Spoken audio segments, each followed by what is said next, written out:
I witnessed an accident right in front of me, and I couldn't just ignore it. However, my boss, Mr. Johnson, said something unbelievable. You're saying it's okay to be late for the meeting. Is that your attitude towards work? I am doing my job properly.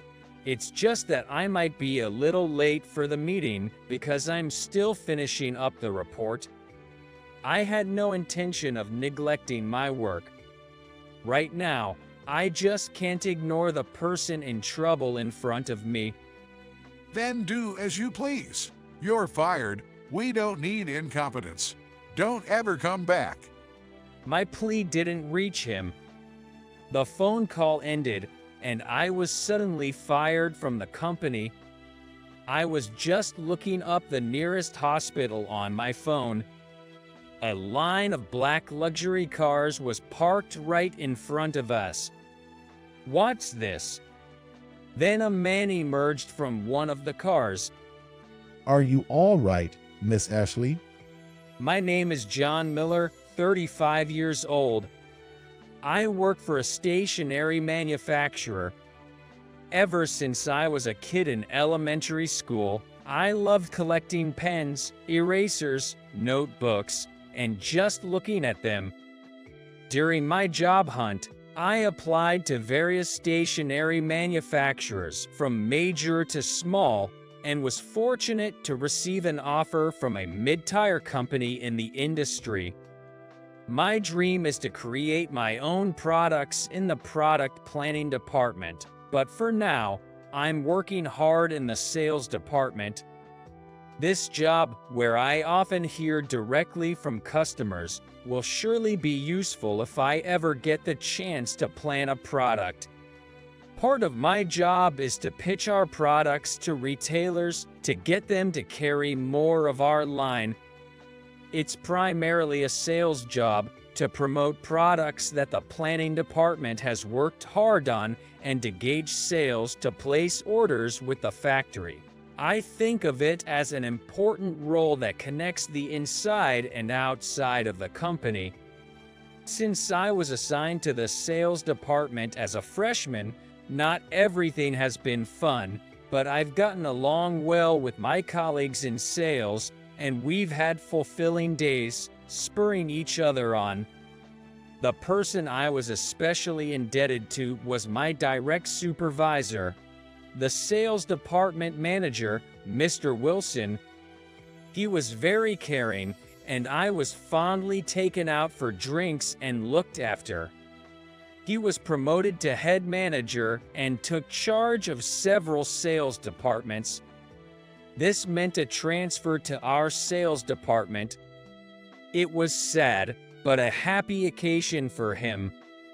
However, the person who came as his successor would end up influencing my future. The new manager's name was Johnson. I had heard that he was an elite from the planning and sales department, rising quickly to become a manager at a young age. But the other day, I bumped into a colleague from the sales planning department, and when I mentioned Johnson's name, their expression clouded over.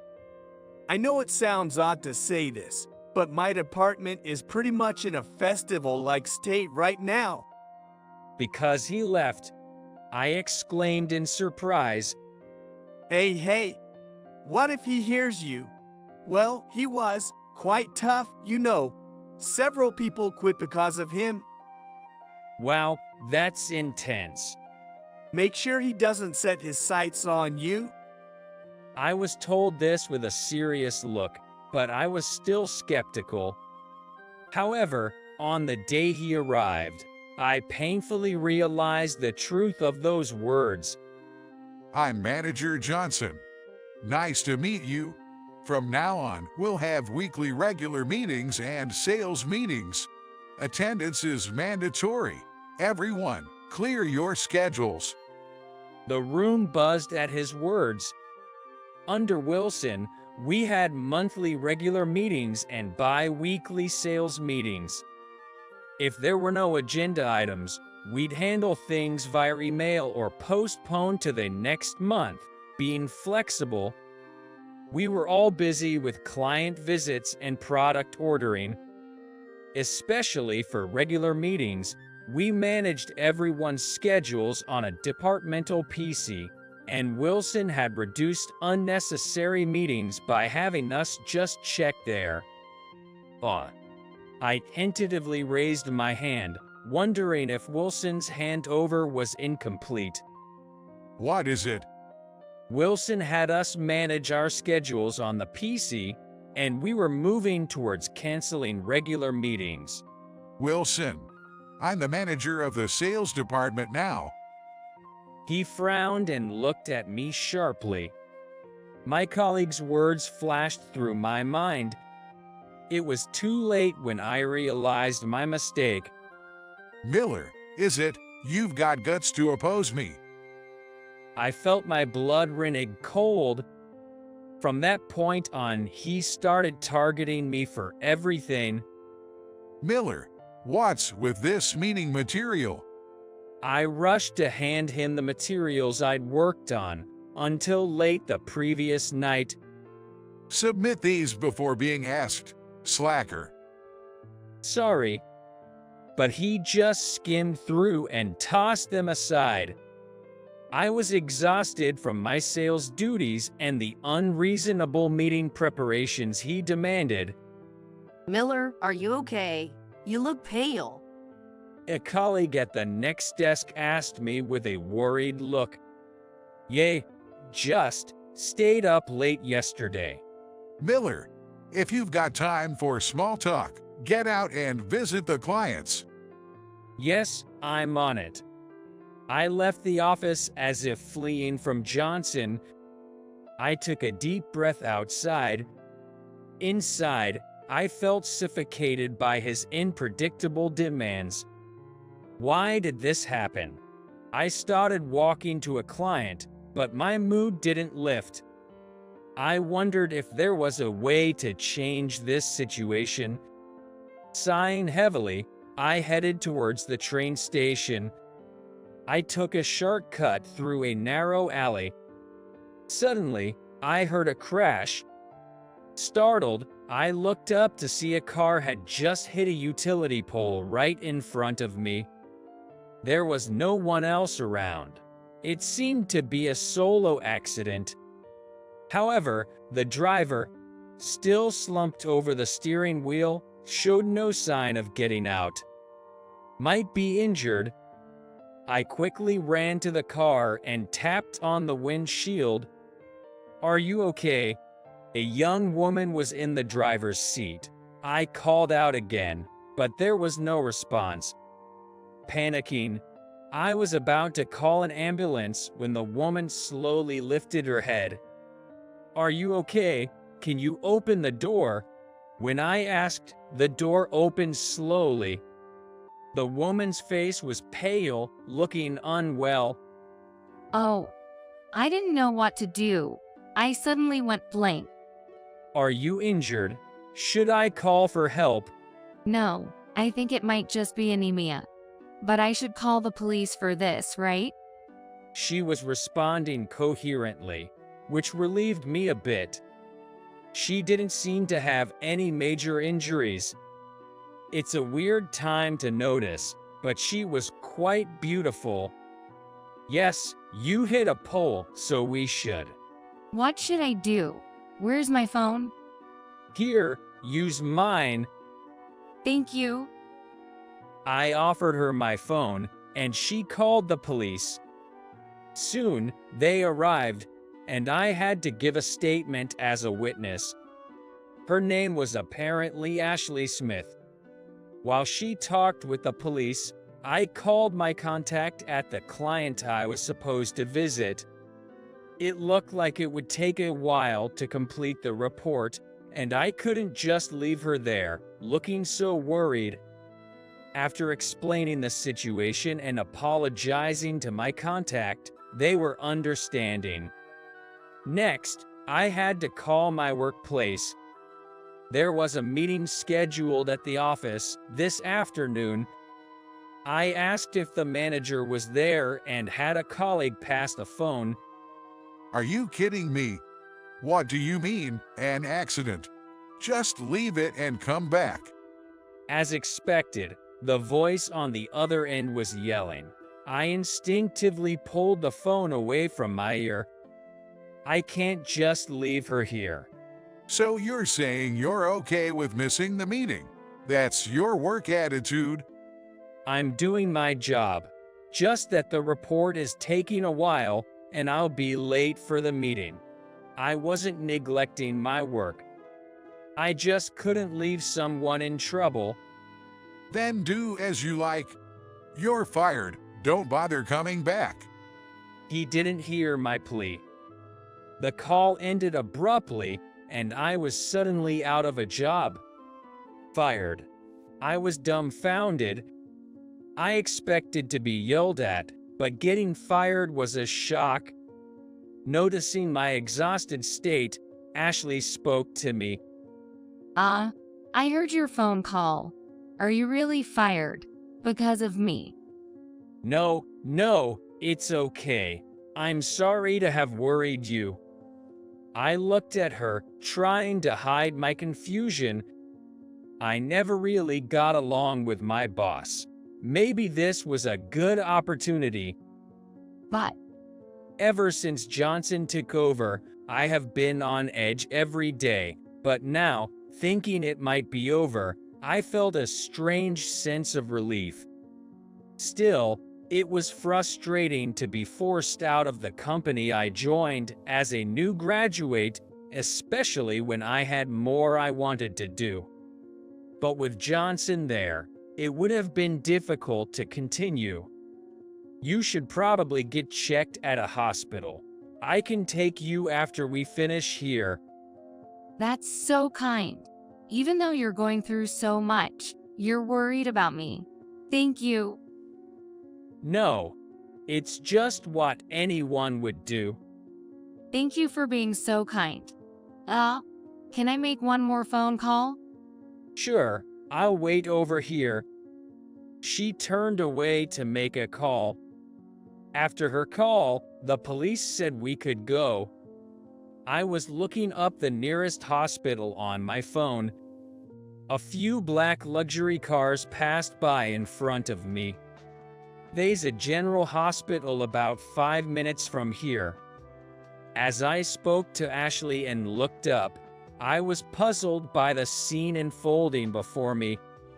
The cars I thought had passed by were actually lined up and parked right in front of us. What's this? A man got out of one of the cars. Are you all right, Miss Ashley? Thank you. I'm fine.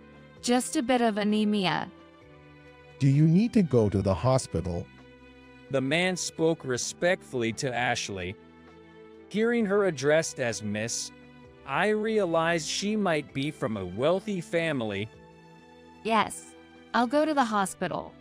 But first, I want to take this man to see my father. Excuse me, but who is this gentleman? When I hit my car, he helped me, and now he's in trouble because of me. The man thanked me politely. I felt almost embarrassed.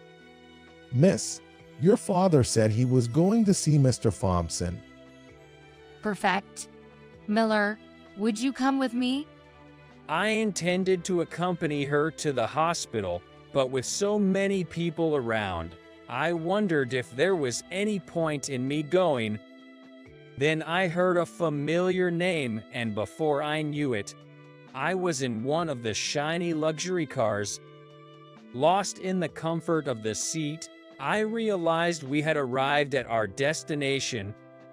I got out and was surprised. In front of me was my company. More accurately, it was the company I had just been fired from. I looked at Ashley, bewildered. I overheard you mention your company name on the phone. I've known my Uncle Thompson since I was a child. I recognized the familiar name, Thompson, as in President Thompson of my company. Yes. My father is apparently here to see him. May I introduce you? Your father, could he be? There is a company, name is MT Corporation, which is the leader of stationery manufacturer. Their president is very famous, and his family name is Smith. Staggering in front of the company, I followed Ashley, feeling almost turned upside down. An employee at the reception, unfamiliar with the situation, looked at us curiously but led us to the president's office. Inside, there were President Thompson, President Smith, whom I had only seen on TV, and Johnson, trembling and pale-faced. Ashley, are you okay? Any injuries? Sorry for the sudden visit. I'm fine. This man helped me. No, I didn't do anything. I just happened to be there. I stammered in front of the two influential figures. If you were not there, I would have panicked and not known what to do. Thank you so much. Thompson, you have a good employee.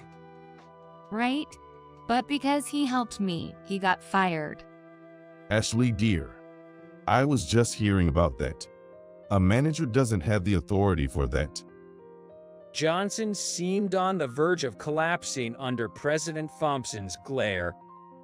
I was only admonishing him for his attitude towards work. You said I'd be fired if I was late for the meeting, didn't you? Quiet, you, shut up. Johnson yelled at me, and I clammed up. You always yell at employees like that. I hear? I have to properly point out their mistakes. His eyes darted around, struggling to defend himself. President Thompson's questioning continued. What about Miller's overtime this month? Glancing at me, Johnson replied, I told him to go home early, but maybe he's slow at his work. That's not true. My overtime till last month was normal. It's all the extra work from him recently. I retorted, and Johnson glared at me sharply. I asked him to prepare meeting materials, but they shouldn't take that long. That's for monthly meetings. Weekly meetings don't leave time for my other duties. If it's too much, you should say so. What? I felt my blood boil at his hypocrisy of yelling for just opening my mouth. I heard it too. Ashley's calm voice brought me back to reality. He told you to leave me and come back, but Miller said he couldn't just leave me. That's not. Johnson's eyes widened at her words. Miller only said he'd be a bit late because of the report. Yes, that's right. I quickly agreed with Ashley. You. Johnson ground his teeth, looking at me. I stopped looking at him. I decided to leave the judgment to the president. That's enough. President Thompson spoke in a calm yet stern voice, as if he had understood everything. I've realized you're not suitable to lead a department. That's no way. Johnson, now cornered by both presidents and Ashley's final push, seemed about to cry, trembling slightly. The man who always lorded over and yelled at me seemed almost unreal now. Your punishment will be decided later. Leave now. Yes. Johnson's voice was barely audible as he left the president's office with unsteady steps. Smith, Ashley, I apologize for the inappropriate behavior of our employee. And Miller, what you did was admirable. I'm proud of you. Mr. President, does this mean? Miller isn't fired, right, Uncle Thompson? Ashley asked for confirmation. Of course not. We need you to carry our company on your shoulder. Thank you very much. Ashley smiled at me warmly. That's how I was saved from being fired. Johnson was demoted and transferred out of the sales department. He seemed to have fallen from the fast track to success and was assigned to a less influential department. I passed him in the company hallway the other day. His intimidating aura had vanished, and he looked noticeably smaller and dejected. Ashley and I kept in touch occasionally, and she even invited me out to dinner as a thank you. I was nervous when President Smith showed up during the meal. Back in the sales department, peace had returned, and our new director agreed to reduce the number of meetings. I was also excited about moving to the product planning department in the spring, something I had always wanted. We are going to miss you, Miller. I'll create a hit product. Just wait and see. My colleagues laughed mischievously at my light-hearted remark. If you make a flop, we'll come complaining. Oh, it's scary. I'll have to work hard to avoid that. Everyone around us laughed, filling the office with a cheerful atmosphere. I cherished these moments of laughter with my colleagues, engraving their smiling faces in my memory. Miller, your new product is getting great reviews. A colleague from my former sales department approached me in the cafeteria. Really? Thank you. Did you plan that? Yes, the idea was mine, but it took shape with input from many others. It's been about a year since I joined the product planning department. I still get nervous presenting ideas, and it takes a long time to bring a product to fruition. But the joy of seeing it take shape is irreplaceable. It's challenging work, but it's what I've always wanted to do. I feel fulfilled, even though it's tough. I'm looking forward to your next project. Keep up the good work. Their words seem to energize me. Thanks to the people who supported me, I am who I am today. I'll continue to work hard here, never forgetting my gratitude.